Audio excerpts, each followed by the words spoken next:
makes a lot of noise, don't he? Hey Brad, turn that thing off, would you? Thank you. I gotta get the knife, I'll be right back. Alright, so doing a couple of test shots with my camera here. I found out what the problem with it was.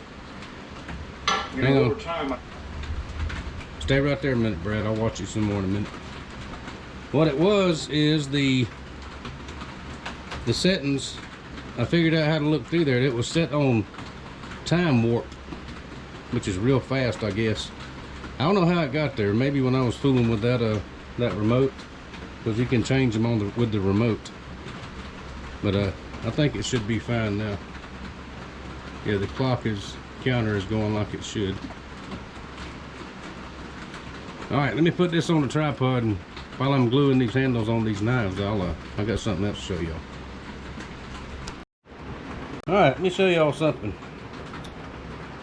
A few years back, my buddy Stedhomer sent me this.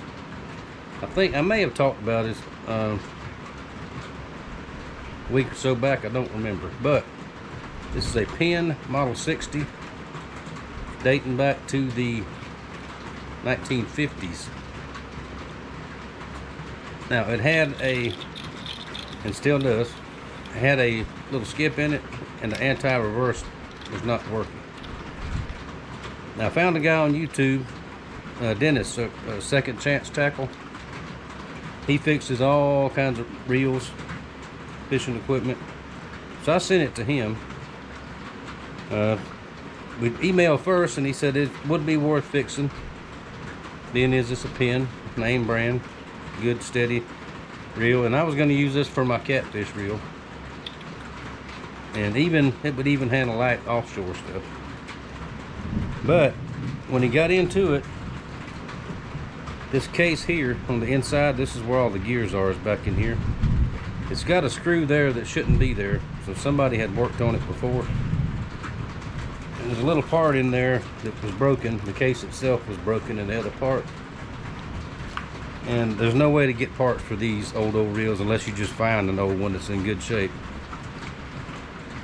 So he said he could fix it with a different style cover, a plate, gears, and all that stuff. But the cost would be, I think it come up to around $160, $170. And these they're good, but they're just not worth that. You can get a brand new one or a good used one.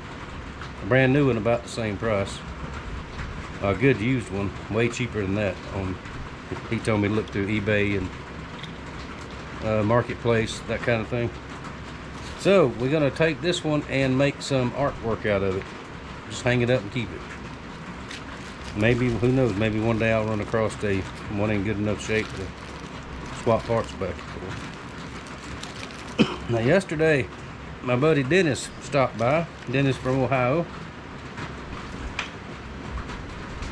And we were talking, and I just made myself a new bait knife and a new fillet knife. Cleaned fish with the fillet knife the other day when I went fishing. And he wanted to trade me something for those two knives.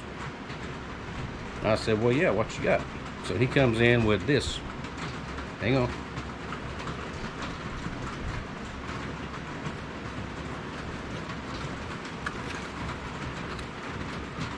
Look at that.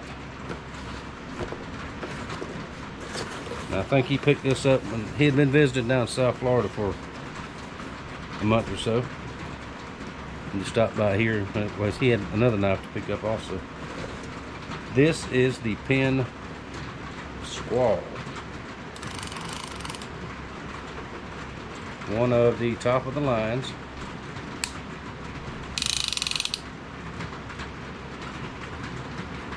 So turn the click all the way off to there, like that. Now this is a little much for catfishing. It's got the switch here, 3 spools, never been used, brand spanking new. I have never had a proper offshore reel until now. I've got a rod. I don't even know if I got a rod that's proper for this or not. But on occasion, I hadn't in a long time, but on occasion I have a chance to go offshore with somebody that's got a boat big enough. And I've always had to borrow a reel or use a boat reel, something like that. Now, I've got it.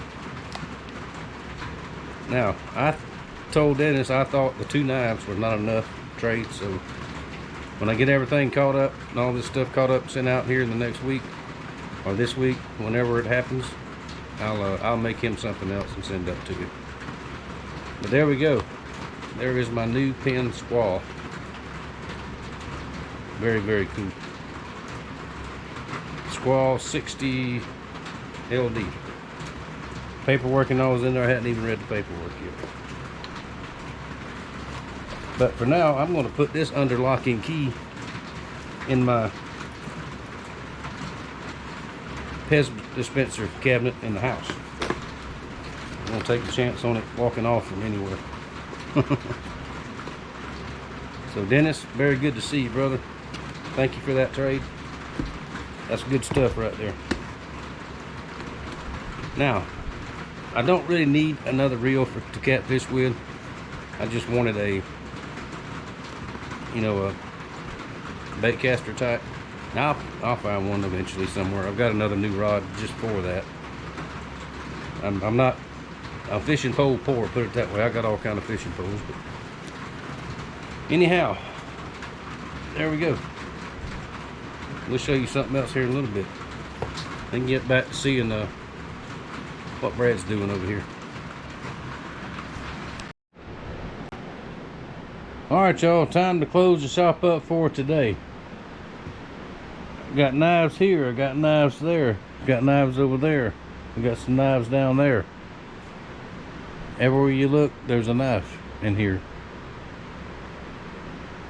Which is what a knife shop's supposed to be, right? Alright, got a lot done today. Had a very nice surprise this afternoon. My little brother Fred was pretty close by, stopped by to see us this afternoon. Him and his sister. Long-time viewers of the channel, y'all know who Fred is. And it was really, really good to see him. We had a good visit. And we'll see him again not too long from now. So tomorrow I should have some stuff finished up to show y'all. And it is, dang, it's almost 7 o'clock. So it's time to go in. I'll be back out here bright and early in the morning and we'll do some more. Thank y'all for watching. Thank you for your support. And I will see y'all tomorrow or the next day.